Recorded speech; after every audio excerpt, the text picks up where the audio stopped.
Boom, boom, ba ba boom, boom, ba ba boom, boom, ba ba boom, boom, boom, ba down, down, boom, boom, boom, ba boom, ba down.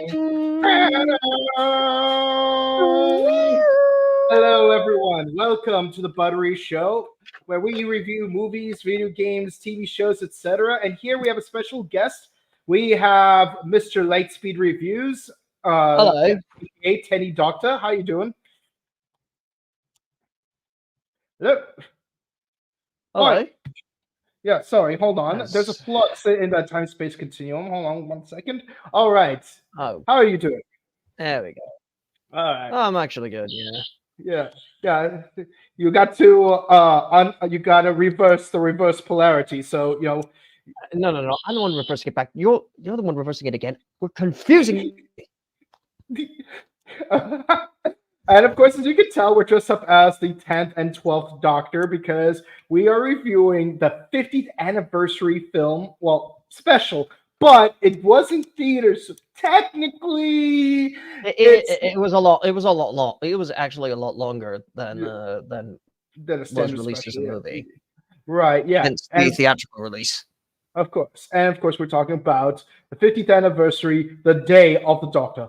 And that's an image, and that wasn't the official poster. The actual one was it had the same two doctors there, except Billy wasn't there as Rose, and of course Clara was there, but it was a little different than what we were expecting. No. We were expecting David Tennant to show up with Rose Tyler. Of course, we know that Billy Piper was there, but we were expecting her to reprise the role as Rose Tyler. And of course, a lot of people were expecting it, yeah. But I think that would have been it would have been very, very different. But her moment does tie everything together. Right? Yeah. Of course, it raises a lot of questions, but I think they tied it up pretty well, all things considered, at the end of the story. And of course, yes, this is the 50th anniversary, which aired in 2013, and of course, it's 2023, so we're celebrating the 60th anniversary by going 10 years back in time to discuss the 50th anniversary. And of course, I'm wearing my Back to the Future shirt because I was there in 2015 and whatnot. Can you believe Future Day was only 8 years ago? Holy God! Yeah, that's quite a time. Yeah, the future was 8 years ago. We are further into the future than the future actually was. All right. Lovely. And so let me ask you this: how did you get into Doctor Who? How I got into it, it was straight up in high school, and I saw Christopher Eccleston's run. That's how I got into that. And then David Tennant's run started, and I always wondered why, for the longest time, why Chris was such a one-time Doctor. Mm-hmm. And then of course Matt Smith's run. That's how I got into it, and I saw all the old classic Doctor Who clips from like way back in the day. Right. Yeah. No, it was a bit of a crash for me in terms of trying to get caught up with Doctor Who because with the original series there's 26 seasons, and by the time I started legitimately watching. They refer to each one as a series. So. Series, yes, because in the UK they're called series, while in the US they're called seasons. But in the US the word series refers to the entire show. But I kind of like the American way of saying it, just because it distinguishes those two words. Because like if I'm saying, the Doctor Who series, I'm talking about the whole 60 years of the franchise. While seasons more like, it's this, these little installments of multiple episodes. But it's the UK. Fries are chips, chips are crisps.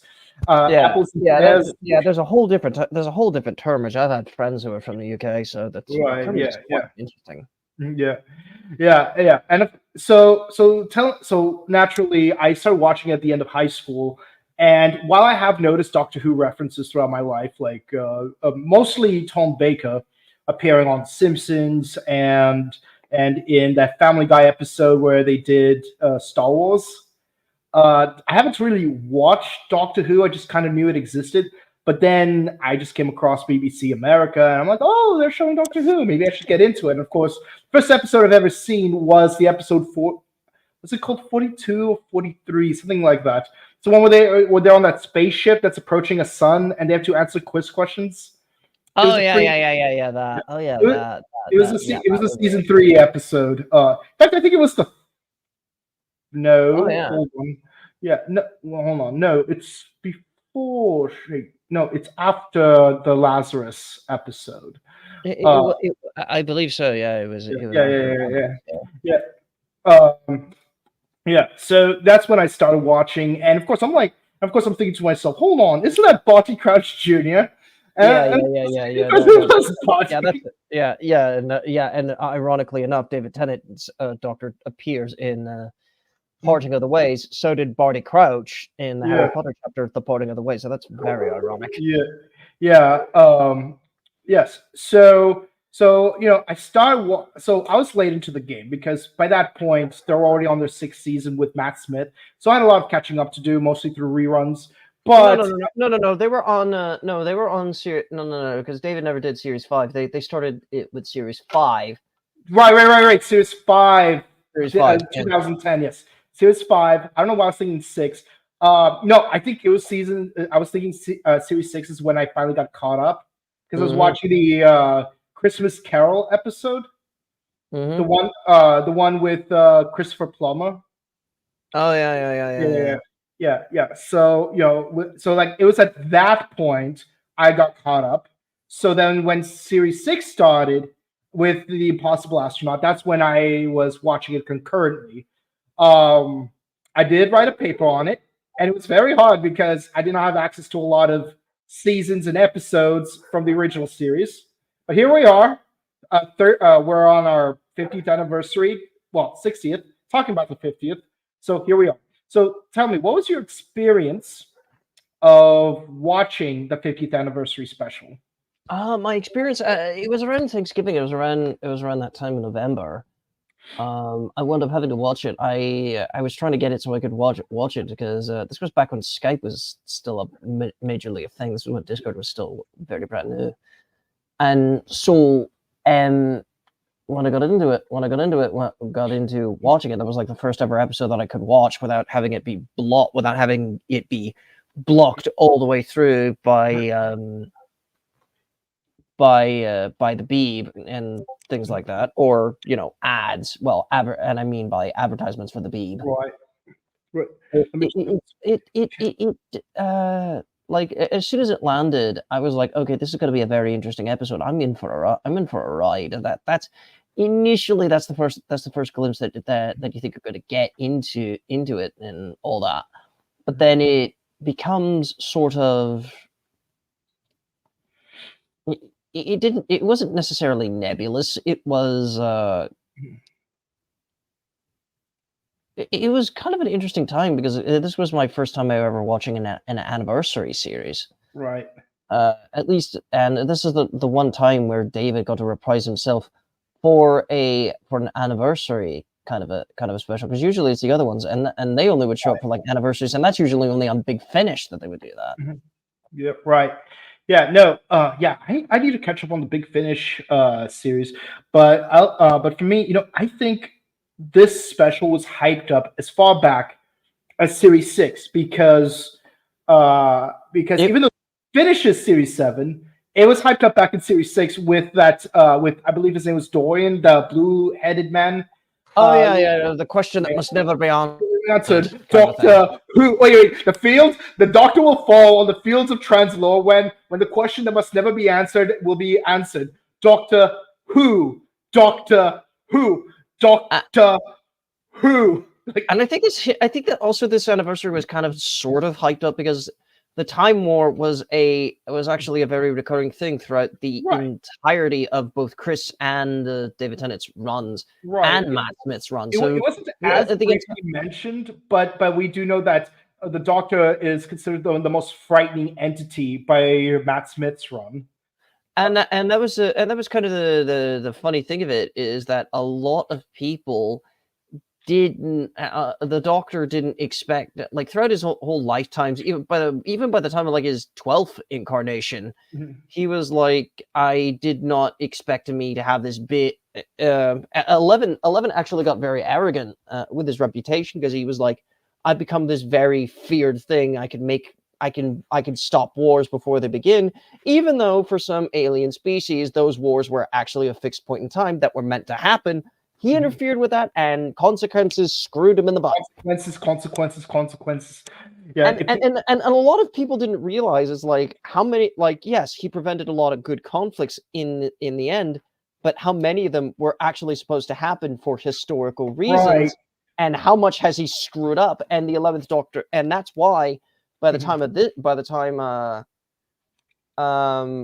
Clara came around, he was no longer the guy who would make a big speech, use his badass reputation on people, and scare them into thinking. Because that's the one thing that both the 10th and the 11th Doctors did, is that they used their anger, their words, to scare everybody into behaving.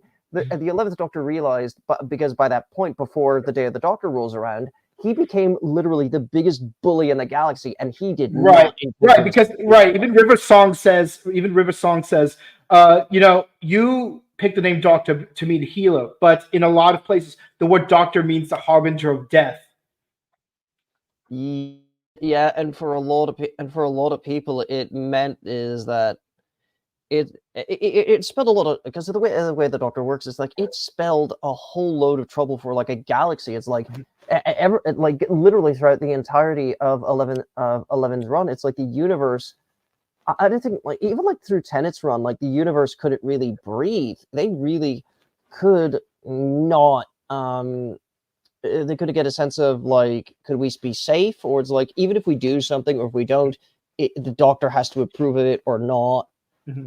And I think that's the one thing is like that's one of the reasons why, as to when 11 regenerates, he chooses a new face later on.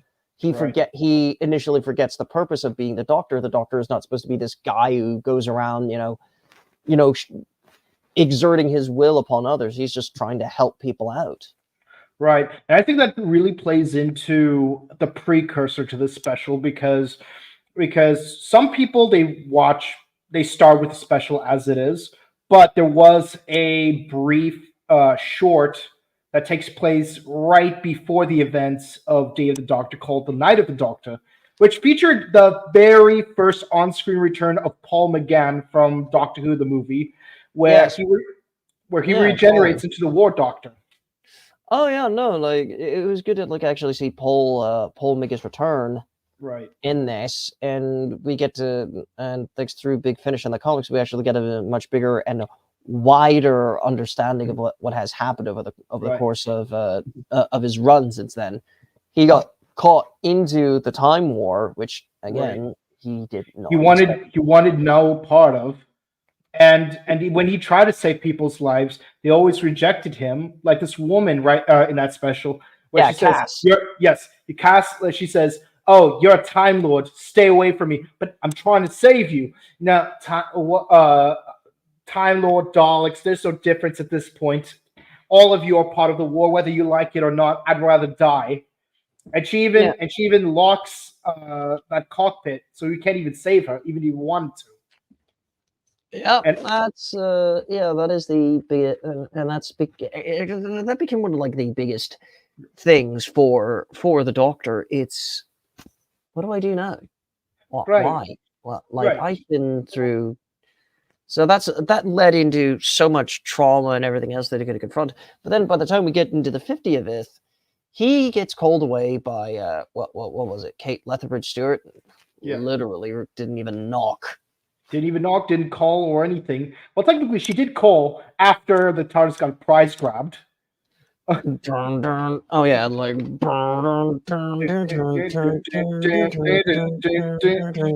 So did you? So it was available in movie theaters when it aired in America. So did you watch it straight on television, or did you see it at a movie theater?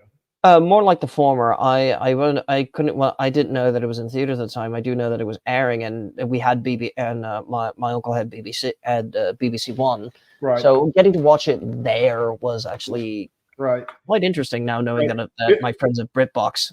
Right. And For me, the annoying thing about watching it in theaters, because I did go see it in theaters, uh, is the movie aired 2 days after it aired on television. So I had to avoid watching television, avoid Facebook and all of the social media to avoid spoilers. And but when I did see, there were a few additional scenes that were in the theatrical version, namely in the beginning. Well, first of all, there was the issue of there was a brief special with Colin Baker saying who is the best doctor, and of course the answer is all of them. Every doctor is the best doctor for that time period because it is the doctor that we need in that time period. Yes, and that was kind of one of the more precedential points as we got into it, Right. because the 11th Doctor gets summoned to the National Gallery, and that's what brings us into the memories of it all. Is like Right. he sees that painting, the Yeah. full of Arcadia. So we really, but what's the precedent thing? Is that a lot of people feel that with the way this was done, is that this undercuts like the sorrow of what he had to do in the Time War. But Right. in reality, time is kind of nebulous that way. You remember of it, you vaguely remember. Like for veterans, it's hard to remember the end of the war because Right. not only was it for some this was Because the actual war feels like it takes forever, but the end of the war feels like it goes by so fast you don't even remember the ending of it.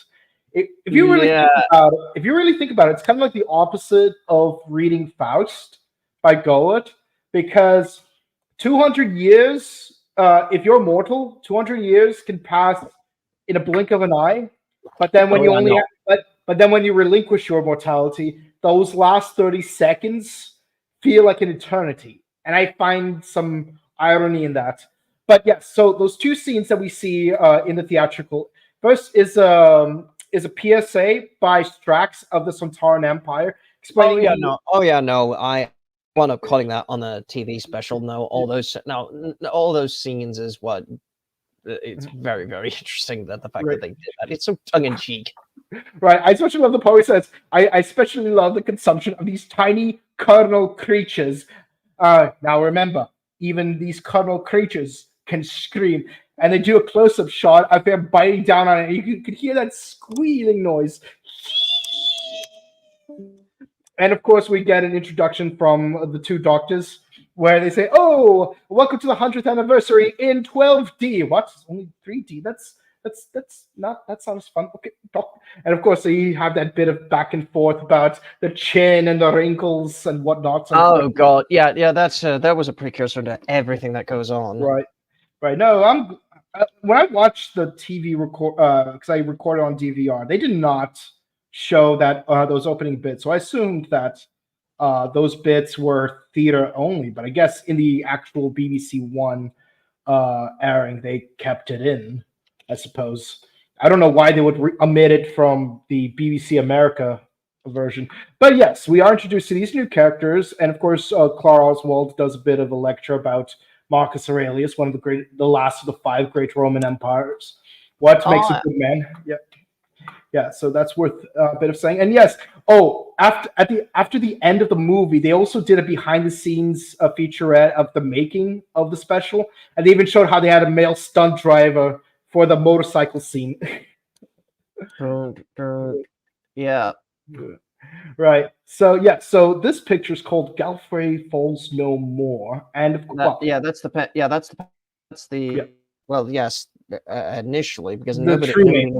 It had two names: Galfrey Falls and No More. Wording was. Yeah, and of course he has and of course you take a slice of time into a 2-dimensional image, and it's really cool because it's a 3-dimensional image with depth and stereoscopics, which makes watching in 3D that much more fun. Because at the theater we did have the stereoscopic glasses, right? And of course he has a flashback of John Hurt's doctor grabbing that laser and just like spelling out the phrase "no more" on a wall at random. Oh yeah, no, that was one of the more Yeah, that was one of the things of his, his declaration to basically put an end to it all. Right. And we And didn't it know takes how he was going to do right. it, and quite frankly, we don't know if he had the heart in it to do it. But Right. that's one of my criticisms with the war. It's like this is supposed to be the guy who is like I don't think they could have treated him the way they could instead of him being yes, he was grumpy, but I felt they should have leaned more in more veteran sort of thing. The one Right. who they should have leaned into him being the one who, yes, he made this conscious decision. This was his mind completely made up. And this was a veteran who was, and quite honestly, I mean, John Hurt had a stuntman. This is a doctor who is willing to actually fight, whereas the other two are trying to run from him. So there should have been more of a contrast with that. Right. Yeah, no, I agree. They should have done more scenes with John Hurt as the doctor and just really show how much of a war doctor he is. I mean, that's what they call him, the war doctor. Well, he's known as the He's known as the warrior. So what is supposed to be done with him is that he doesn't do things like that. That's one of my major, the biggest criticisms with him, is that he should have been shown as not the guy who solves problems, but he is the soldier. He is the guy who actually is going to fight, and he will bring you down with him if he has to. Right. That's the kind of a thing that, because instead of hitting like the humor and everything with it, like, yes, the humor is granted and nice, but I just felt like that this really should, like, they need to show exactly one of the few reasons is why they were so goddamn afraid of him. Right. Yeah. No. It would be nice to see him like somehow kill a few Daleks and Cybermen, using his sonic or some other utilitarian device, yes. Yeah, But yeah, no, it would also give us a reason as to where David Tennant got a lot of his anger issues from. Right. Yeah. No, because you want to really emphasize that this is the scary one. This is because this is whole proverb that the kindest person will never show their anger, but the moment they show their anger is when you know that your world will come to an end. Yeah, that's how you know. Yeah, that's why you never ever want to piss somebody off. Right. So with that in mind, given how much tolerance and manding the Doctor has shown for 8 regenerations, you'd think that this is him at his angriest. Let's see what he does. Could have done a little bit more with that, but it's so strange because throughout the film, it seems like Tennant and Smith express more anger and resent than Hurt does, and Hurt has to act like the mature one, even though he's technically the youngest of the three. Yeah, that's the one thing that I actually, instead of it being a comedic bit, it really that's the one thing that it really should have been. For me in that respect, is that the anger and resentment should have been treated more seriously, and is that for John Hurt's doctor, it should have been like the childish thing was actually all an act for them, and he looks at them and he sees why they're so afraid of him. Right. But it's like, yeah, so I do make this decision. Like that's the kind of the one thing. It's like, yeah, he makes the decision, but it's very frightening that he does. Right. Yeah. So there's a whole subplot. I mean, the crazy thing about the special is that the whole time war with John Hurt, it's actually the B plot of the film. And of course, they take care of the B plot after the A plot. But it does feel weird that the heavier plot point is the B plot. The actual A plot is that turns out, a bunch of pictures from the King's Gallery are missing. And if you go back in time, you got David Tennant flirting with Queen Elizabeth because that's where it starts. Right. But it results in this whole Zygon inversion thing. But it does, again, it sets up what goes on with Elizabeth. But I think instead of it going to that particular there could have been so many different other points in time that could have really, really explained this. But him at 904 years old, 906, I think it was. Now, I will say this. I would say it is the most humorous part of the episode because when we look back to series three, when where David Tennant's doctor is in the Shakespeare Code, we do see Queen Elizabeth from the 1580s show up, and she says, "It's the doctor! Off with his head!" And we're trying to figure out, why does she hate him? We haven't seen any reason. And like she even, and Freema Agyeman even asks him, like, "Why does she hate you, the doctor?" And he says, "I don't know, but I can't wait to find out." We find out here, actually. Well, Yeah, we do find out. It is such a, and again, that's the one thing. It is so a nebulous point. It feels like did this have to be like exactly the thing that it had to go with? Did this have to be the point of contention, an area in which a whole ass war was going to start? Right. No, no, I totally understand where you're coming from. I feel like we could have done a separate episode on having Zygons and Queen Elizabeth and having the Zygon was a horse the whole time, but but then it turns into Queen Elizabeth. That could have been, quite frankly, to be quite frankly honest, that could have been a whole entire Big Finish episode. That's how I feel about it. Right. Because I'm glad we saw it on screen. Like I feel like that if they had done that, like that whole entire A plot as a BBC Big Finish episode, as a Big Finish audio, and like extend that out for like a whole hour, that could have been like a whole thing unto itself. Like that could have been just a separate episode entirely. Had they focused on the actual time war itself and the real issue at hand, I think that's where it could have been. Because I don't think having, because that's one of my strongest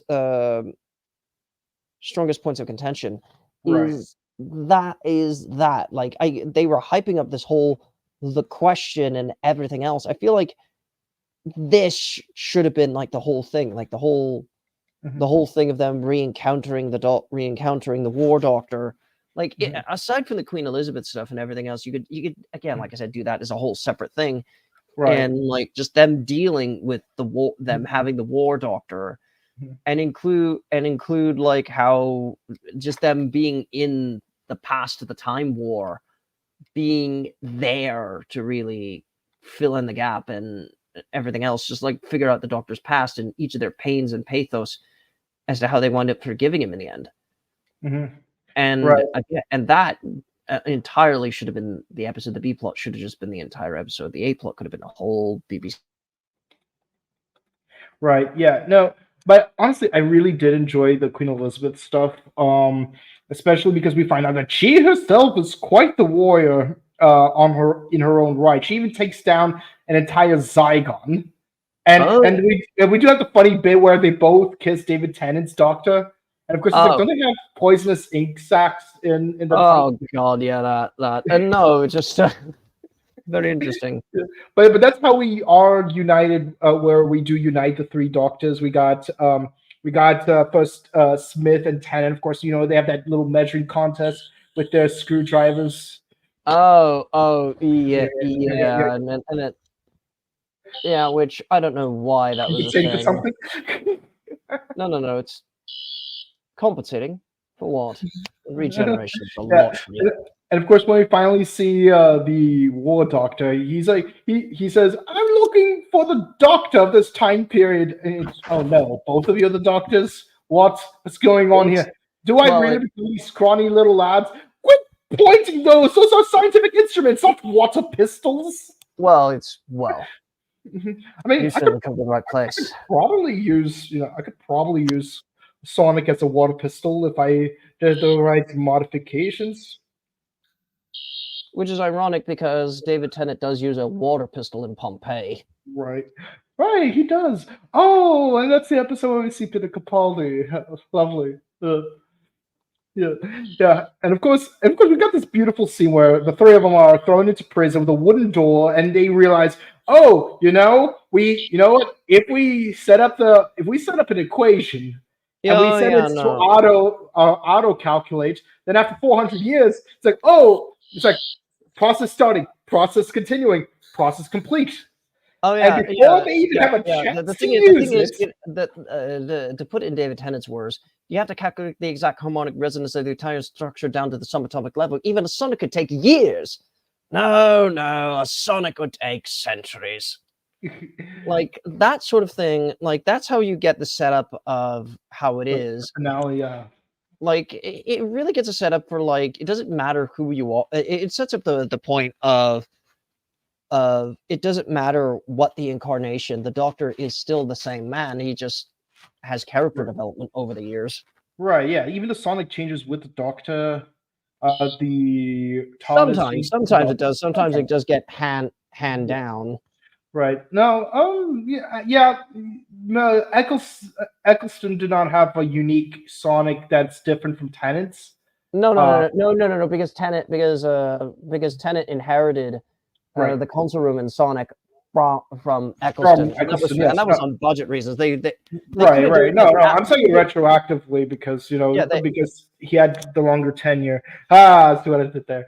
yeah, they couldn't do that. It's not like now where David has his own Sonic, Shooty has his own, Right. and they have their own console rooms and everything. Right, right, yeah, no, and right now Capaldi. Not only did he have his own Sonic, but he also had his own Sonic glasses, which was that caused a huge fuss. yeah. I find it hilarious how people are now complaining about Shurigawa's Sonic remote because Peter Capaldi had the Sonic glasses. Sonic remote seems a little less out there compared to Sonic glasses. But honestly, I kind of like the Sonic glasses a little bit because it's comparing the screwdriver to the glasses. It's kind of like comparing Geki Ranger to Jungle Fury. How at first they had the gloves and then they got the glasses. But I like both, so what's the problem?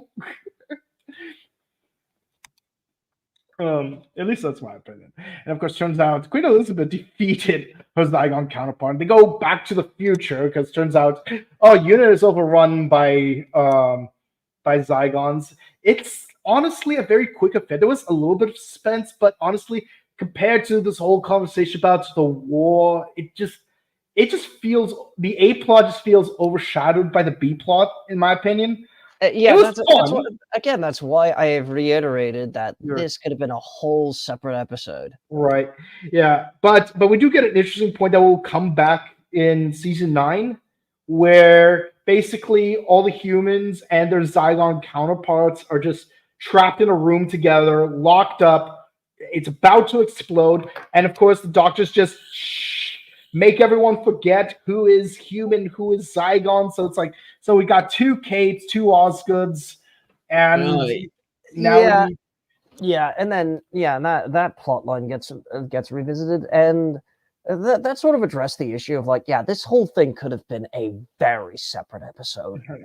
Yeah, I would have to say this. If the Zygons were more involved with the Time War B plot, I would have less of an issue with it. Yeah, that's kind of a very, very nebulous. Yeah, that's the point of contention. Yes, right. Because this could have been like if they had been because they were advertised as a monster brought in, but it's like if I really would have loved it had this part of the episode have been brought in more of like this is them during the Time War. Right. Yeah, if the Zygons were more involved in Time War, that would have been better. And honestly, otherwise, like why it would have also caused a wrinkle. It would have meant that Earth got involved in the Time War, and that's the last thing that they need. Right, but also like because the Zygon side plot was just so disjointed from the rest of the B plot, it's like why even bother with Zygons? Why not use the Martians at that point, or Weeping Angels, or Silurians for that matter? Well, I think what Moffat was doing is that Moffat was trying to bring in a monster that we hadn't seen in a long time. Again, Martians. We haven't seen Martians until we see them in the Capaldi era. Yeah, but like at that point of contention, it's yes, we do get to see them pop up again with Unit somehow TARDIS proofing the entire under gallery, and they have to.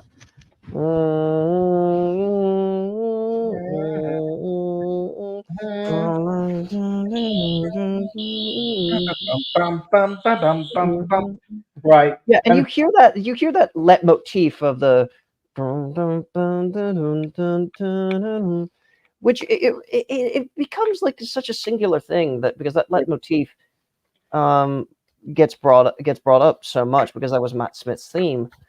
But by the point of the 50th anniversary, it becomes the theme for the Doctor, regardless of incarnation. right.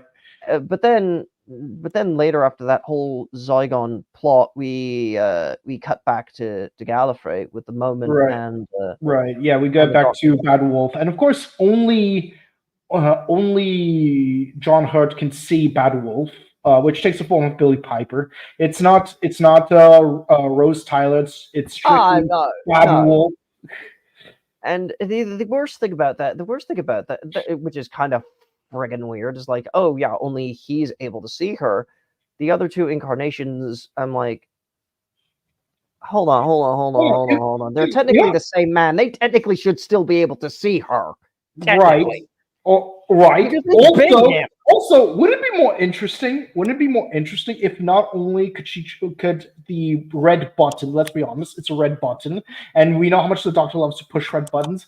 Um, like, why just stop at Rose Tyler? Why not have it transform into both Rose Tyler and Amy Pond? Heck, even Donna Noble for that matter. Like, why not have? I don't think they were able to get those actors in time because they were still trying to get who No, they could persuade.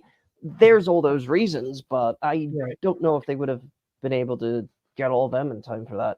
But No, no, I understand. I'm just saying it just feels unnecessary to give it the form of Billy well, Piper. it does set up as for Eccleston's run. It sets it up for Eccleston's run. Right, because But Eccleston then later knows who to look for his first companion. yeah, Under- and then now when we get to it, we actually for the beginning of this time, there's three of us. We right, get to hear the very first time the shepherd's boy leitmotif, as seen right, in Breaking the Wall. And right. that leitmotif is so powerful because this is the Doctor, like the War Doctor, realizing, yeah, he's still the same man, Mhm. regardless of who he was. He Yeah, was and is now. He is the Doctor. right. He is still that man. Right. So instead of just deciding to push the button and repeat history all over again, they've come to the crazy idea of like, hey, I've had 400 years to think about this, just like how my Sonic had 400 years to figure out how to open a wooden door. I figured out a way we could do this. What if we turned old Gallifrey into a three-dimensional picture, and then while it disappeared, we'll make the Daleks think that it In fact, they're exploded, just holding but fast. instead all of Look as their if the Daleks have annihilated each other. right. It's like a scientifically accurate version of the Death Star, where all those six little laser beams just cross each other in different directions instead of intersecting and then focusing on a single point. Because that's exactly what they would have done, if the Death Star was scientifically accurate. And so it's like, well, we need our three TARDISes to pull this off. And of course, we don't just get the three TARDISes. We get I don't know if you're able to hear. I don't know if you're able to hear this or not, but they do. But that's where, like, as soon as they get the no, like, as soon as David Tennant says, "Don't worry, I started a very long time ago," you get right. that Right. leitmotif. Yeah, then we start to realize, oh no, it's not just those three doctors. Like they're getting all 12 doctors. 12, 13. Oh, we get to see those eyebrows. I was Calling so the War happy. Council of Gallifrey. This is the Doctor.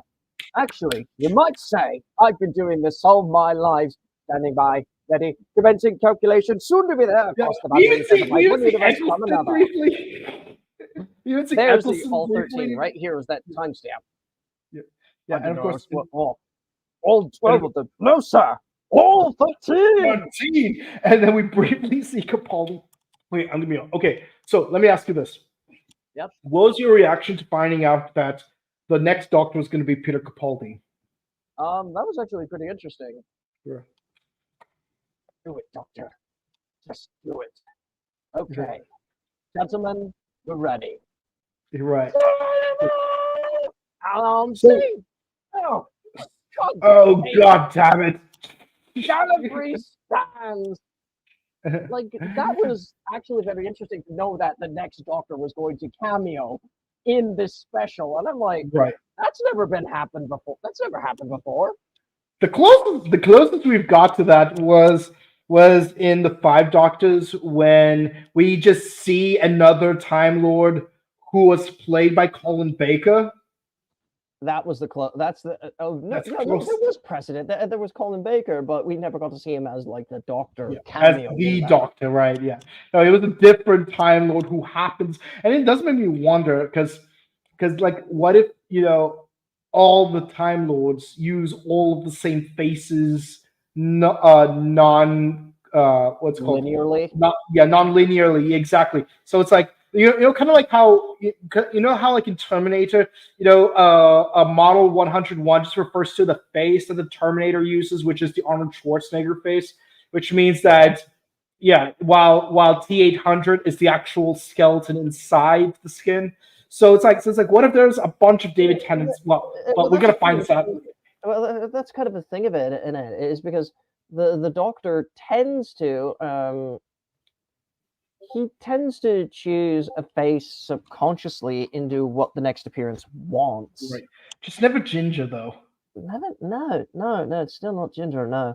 Right. Do you find it hilarious? A quick aside. Do you find it, as a Kamen Rider fan, do you find it hilarious that because there's so many parallels between Kamen Rider and Doctor Who? Do you find it hilarious that Kamen Rider had their first ginger main writer before Doctor Who had a ginger doctor?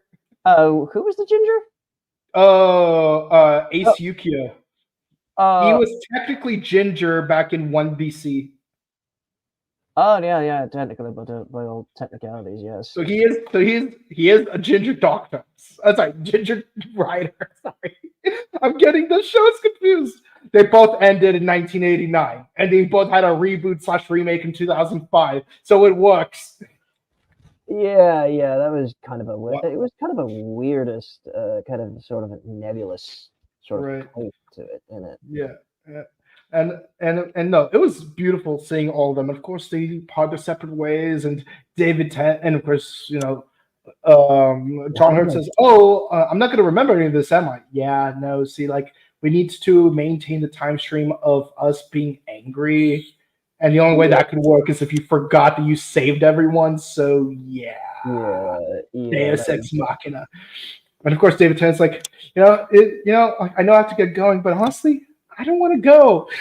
No. It was Trenslow. We really need a new destination because I don't want to go. Exactly. Right. Yeah. No. And of course, he says that all the time. What's funny is that he does end up saying that all the time when we get to the 60th anniversary of the show, because he says that a lot. He's only said that a few times. But still, if I had a nickel for every time he said it, I would have about 5 nickels. But still a lot of nickels, all things considered. Yeah, no, he's only said it like, 5-ish times. Yeah. Because he says it in the original episode. He says it in one of the 2009 specials. Not the final episode, but one of the other 2009 specials.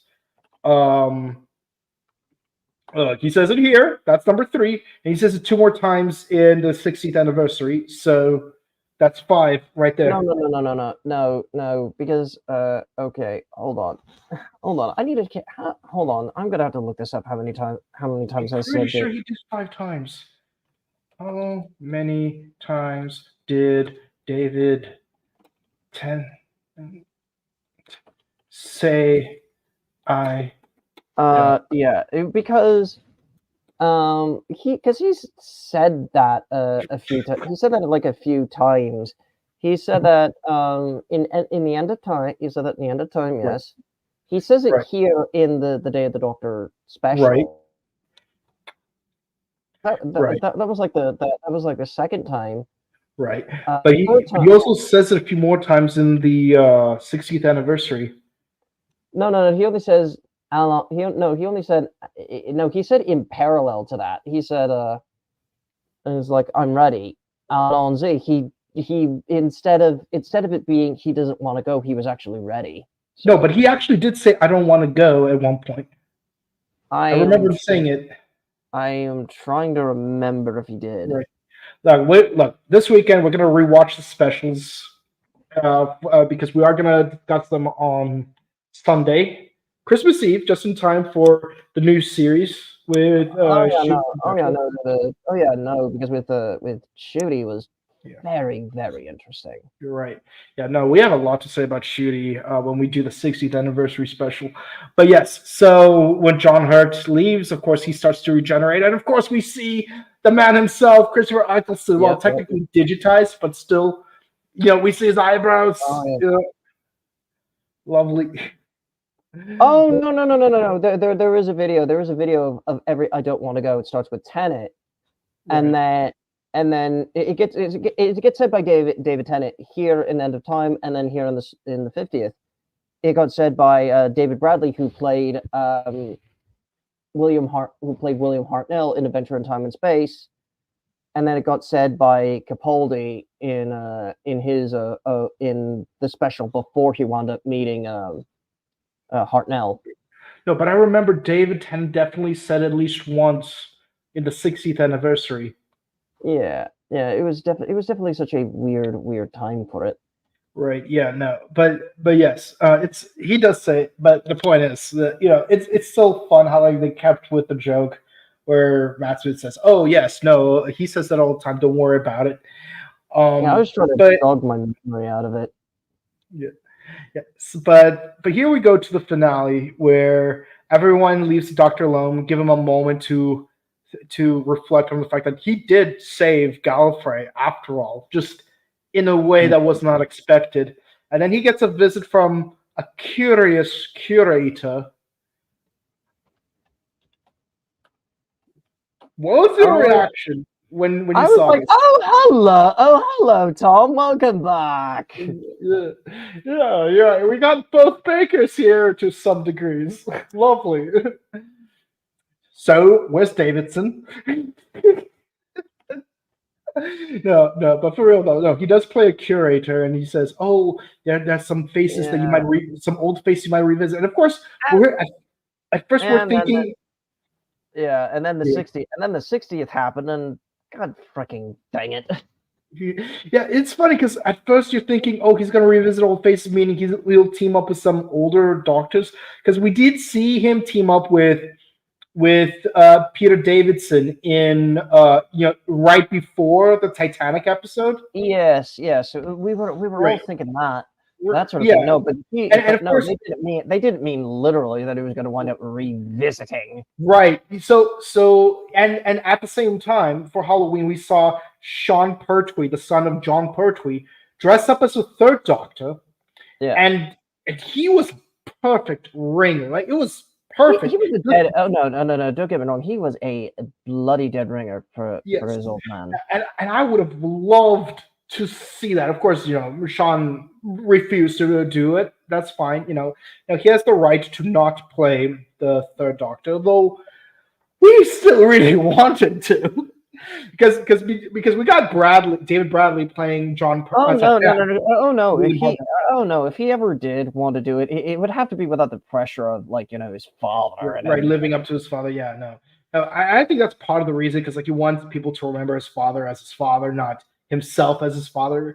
But it's that is going to create real imposter syndrome. Yeah, but it does feel a little bit sad in a wasteful way because this is the best possible opportunity to bring back the third Doctor, and in a way that could have given it the most amount of respect because people won't be questioning like, oh, he doesn't quite look like John Pertwee, but it's Sean Pertwee though. It's his son. If anyone looks like him, it's him. And by the way, I loved him in Gotham. I think Alfred really carried the series. He really did. Oh yeah, he really did. Hold on a second. I have to grab my medicine. No, go ahead.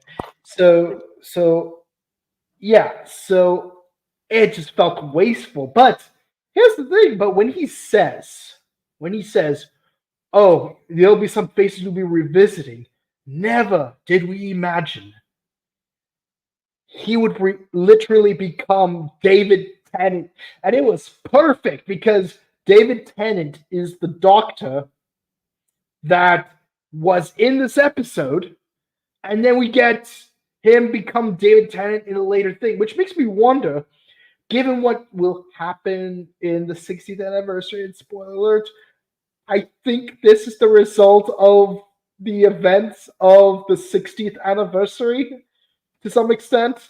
Yeah, because Oh yeah. we have two doctors. I would be surprised if David Tennant, the other David Tennant, regenerates again and becomes a curator doctor. Oh yeah, no. Oh yeah, Yeah. no. The thing is, I don't think because he said he has the ability to change faces, and I don't think he means regeneration. I think by the time he does become the curator, he could just literally shapeshift into whichever face he wants without having to sacrifice a regeneration. Right. No, that would be interesting because it would be like the exact opposite of Ultimate Ben Tennyson, where like he can stay in his human form Oh yeah, because no, and because, and because he's have a because he's all that ultimate power. human. Yeah. Yeah. So it's kind of interesting to see, and of course we get another cameo. We got Tom Baker, which is, if David Tennant is the quintessential Doctor of the new Doctor Who, Tom Baker is the quintessential Doctor of the Oh original yeah, Doctor, he had the longest run and he's the most recurring out of all of them. iconograph of Doctor Who. Prior to David Tennant, because, like I said before, in that episode of The Simpsons, we see Tom Baker. In that episode, in that Star Wars special of Family Guy, we see Tom Baker when they go through warp speed, and you have that time tunnel. And Oh yeah, one yeah, yeah, one yeah, of my yeah. mates thought it was Robert Plant. I'm like, no, that's not Robert Plant. That's Doctor Who. I've never watched the show, but even I recognize that's Tom Baker. And of course, we get a closeout scene where we have all 13 doctors there. Yeah, Wait, where hold you on. hear the dun, dun, dun, Dun, dun, dun, dun, dun, dun, dun, dun, dun, dun, dun. dun, dun. So we know where we're going here. We're going to Trenzalore to bring Yeah. back Gallifrey itself, which they kind of do and don't. It's kind of iffy, but Yeah, yeah, they kind of need to fix that. That's one of my biggest yeah, criticisms yeah. about it. Like, are you But don't going get me to? wrong, Heaven Sent was a severely underrated episode, but it doesn't really what Fix it. yeah, not fix, but I will keep the word fix just because I cannot find a better connotation to better describe that. Because the whole point of the cracks in Night of the Doctor, no, not Night of the Doctor, In the entirety of that very first run. yeah, yeah, in the what's it called, Time of the Doctor, that's the one. Like we finally find out what the cracks were all about, all the way going back to the 11th hour, but it wasn't made clear whether or not No. he accomplished what he needed to do. And then we finally see Gallifrey again, like in Heaven Sent and the Hellbent. Honestly, I would Mhm. say Heaven Sent is the better of the two episodes, surprisingly enough. I But suppose. there we are. Okay, so what were some of your most favorite scenes in the special? Definitely when the doctors all meet up again, and definitely when when it gets to um when it gets to yeah, when they all meet, when Matt falls out of the TARDIS in the beginning of the movie, definitely when all the doctors come up again, and then Tom Baker's cameo is one of mine. Right, yeah.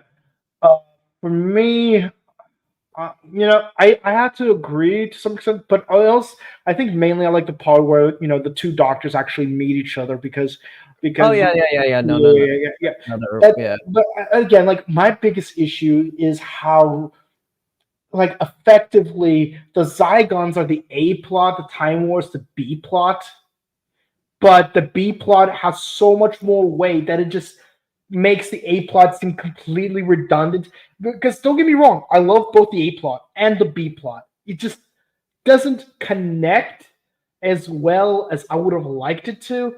And I think maybe if just the Zygons were just more involved in the Time War in some way. Yeah, yeah, as we've said, yeah, Yeah, point of contention. I understand. Yeah, and it's not, and it's not me saying that it's terrible special or the terrible plot. I loved it. It was a good plot. I just think it could be better. You know, and I think it's because we love this episode that we want to see like where can we improve it if it can be. Yeah. We wanted to be improved in every sort of this way and that to really keep everything as linear as it's going to be and cohesive. Yeah, But not right, in the way it doesn't feel like that, because like as I've said, this could have been a whole separate thing unto itself. But right. it works in most ways to really feel as its own particular particular point. Right. Yeah. No. Yeah. It's just that in an attempt to connect the two plots, it just feels like certain points were just a little too convenient. Like, oh, conveniently, we have the Gallifrey Falls painting, and conveniently inside that painting, you got John Hurt, stealing the red button, and conveniently, oh, a Fez goes through that time slip and like he's like reversing the polarity so that he could go back to Elizabethan England and whatnot. But no, I actually do, and the actress playing Elizabeth was just phenomenal. Well, I love and the fact that she was actually pregnant at the time. right. Oh yeah, the actress was pregnant. I forgot about that. Yeah, and no, and like we do get some understanding as to like why Queen Elizabeth was angry at the Doctor, because it's like no, she was saving herself for him, and he was gone for 30 years. Of course she's gonna be angry because it's like I wasted my best years waiting for you. Everyone thinks I'm a virgin because I do not want to be an adulteress, but also because the Doctor's technically the King of England, that also makes sense as to why later on the Doctor is also the president of the world. Yeah. Because that just kind of bleeds into the whole, oh, he was the king and he's still alive, so and whatnot. But yeah, and I just love the jest from that. But I just feel like they could have just moved things around pacing wise. So if you could change one thing about the special, what would it be? If I had to change the special, oh, that is particularly tough. If I had to change anything, like I said, I would definitely made sure that the Zygon plot was was a separate thing, and I would have wrote in something different as to how they could have fit in. It's like, oh yeah, they've been in the Time War for a few years, so here they come present day. Out of it, like I would have done something more that would not have tied it into the Elizabethan era, and it would have made so much more sense had they worked the plot into be more in correlation with the Time War. Right, yeah. So, last question: if you could give this special a score out of 10, what would it be? Honestly, it is definitely for me. It is still, considering how well it still holds up. It is still definitely a 10 out of 10. For me. I would have to agree. It's a 10 for me. And again, I would have to say the biggest issues with Doctor Who the movie, which is the only other time we've seen like a movie, like a feature-length Doctor Who story. The issue with the movie, and keep in mind, I love the movie, is newcomers can't really immerse into the movie really well. Like Whovian fans, like people who have watched the show prior to 96 or people who watched it after 2005 and want to revisit the older material, it's easier for them. But if it's a random person who's never watched Doctor Who and they wanted to watch Doctor Who the movie because it's sort of the bridge between the old and the new. It doesn't really immerse you into the mythos as effectively because like you have to introduce all these concepts like regeneration, two hearts, the master, and all the time war, which technically doesn't happen yet at the time of the movie. But I think Rose did a better job of that, thankfully. Now here, I think this movie would have been better at introducing new coming fans compared to the other thing because it does feel like a theatrical film, and it does say, hey, this there were multiple doctors. I was multiple people, and this is the me that I wanted to forget, and we actually find out why he wanted to forget him. It was a fun story from start to end. It's like you don't need to know absolutely everything and anything. Yeah. It's like watching Dark Knight without watching Batman Begins. There might be it may be a sequel to an existing thing, but there aren't too many gaps for you to lose your immersion into that world. But then things get confusing once you watch the third one. Yeah. So honestly, I really like this one. Plus, I love the action. I love the comedy. I love the special effects. Now, I wish there was more scenes where the doctors are actually in an action sequence beyond just the war doctor scenes. And again, even the war doctor scenes, I wish we had more of them. So, like you mentioned, we need to see more. Yeah, of why. Yeah, thankfully, Big Finish has taken care of that. Yeah, but that aside, this is otherwise a perfect 10 out of 10 for me. It is. We could use more Daleks though. We could use more Daleks. Oh yeah, no. That's what led into the bigger problem. It is the oversaturation problem of them. Right. There's way too much. That's why they were trying to tone them down for quite a while. Right now. Oh yeah, I know. Like every Christmas special during the Chibnall era involved Daleks. So it's sort of like they swung back in from one extreme to the other extreme. So yeah, you're right though. Too many Daleks. That's one of the reasons as to why we never got to see them again for at least a good. It felt like it should have been for quite a bit of good. Yeah, I mean, I will say this. I like that we got to see Mondasian Cybermen. Oh yeah. Not here, but later. Oh yeah. No. All right, ladies and gentlemen of the audience, let us know what you thought of this special. Did you like it? Did you hate it? What were some of your favorite parts?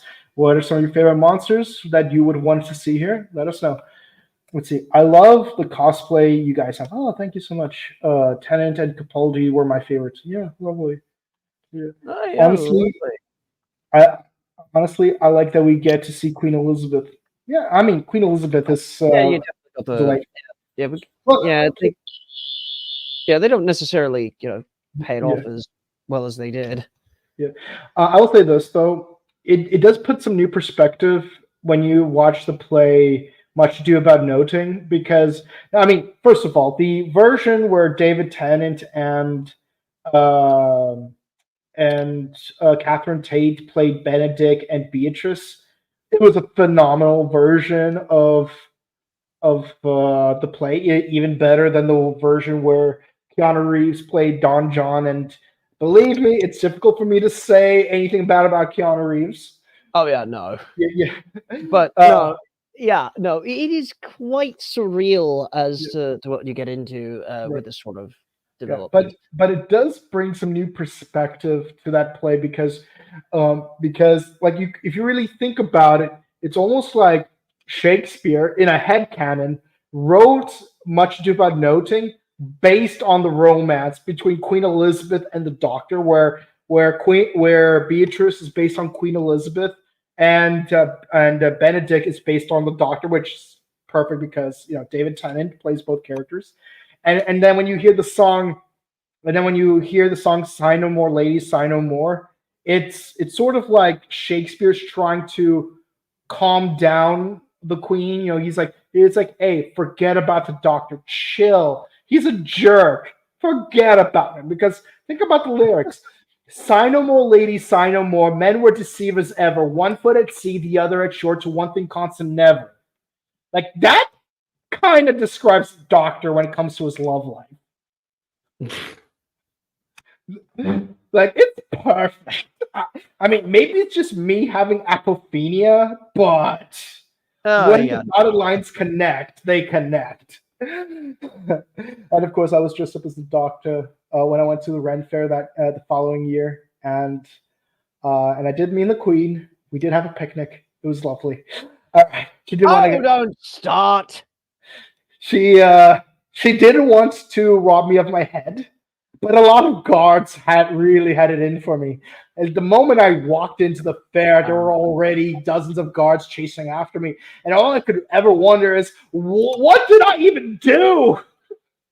No, if I ever did go to a Ren Fair, I bringing this would be a thing, but also I would bring my Arthur. I actually would bring Arthur from Merlin. Right. Yeah. No. Yeah. No. No. A lot of the guards at the Ren Fair, they really have it. At least when I was there, they really had it out for the Doctor. But I was able to make solace with the Queen. We had lovely cheeses and wines and talk about art and music and whatnot. Don't start. Turns out Elizabeth is a real big fan of the Who. Oh God. Yeah. We were singing Bob O'Reilly to a lovely court of minstrels. Don't sigh, don't break God. Oh God, you've been hanging around Harkness. God. We got that wooden door thing too. Yes, I love the wooden door thing. Yeah, it's scanning start, scanning in progress, scanning complete. Oh yeah, it was like it's scanning. It was like still going. Yeah. Oh, complete.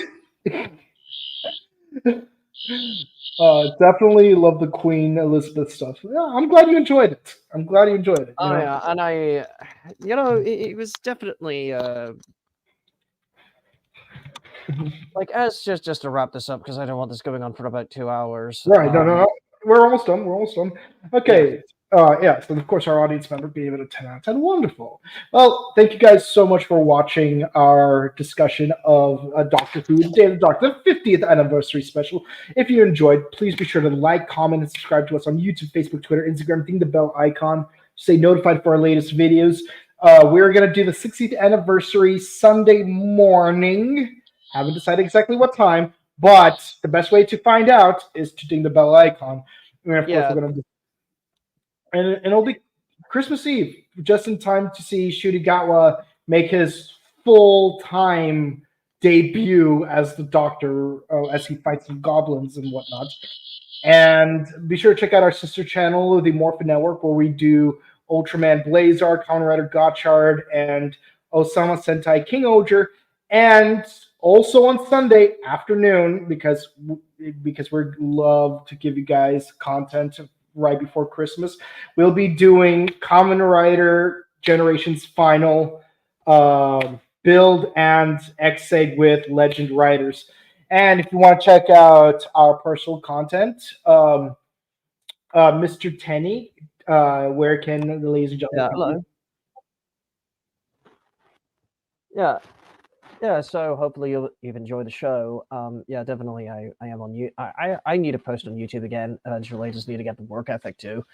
But I am on TikTok and everything else, just like Red as the Nomer says. And on my Insta though, I do have to give a disclaimer. You have to underscore in between Doctor and the number 11 there, just to find me.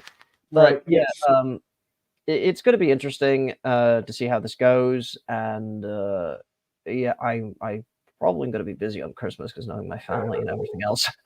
Naturally, and you can find me on Instagram at Boken_Kabuto and on Twitch at twitch.tv/BokenKabuto. With all that said, guys, with all the timey-wimey holiday things that are happening and all the chaos and order of all those paper hats and those Christmas carols, Please be sure to stay safe, stay hydrated, update emergency kits. Make sure you be mindful of all the Zygons and Autons in all the store windows. And we will see you all next time. Have a good one. Bye. I don't want to go. Don't worry, he says that all the time.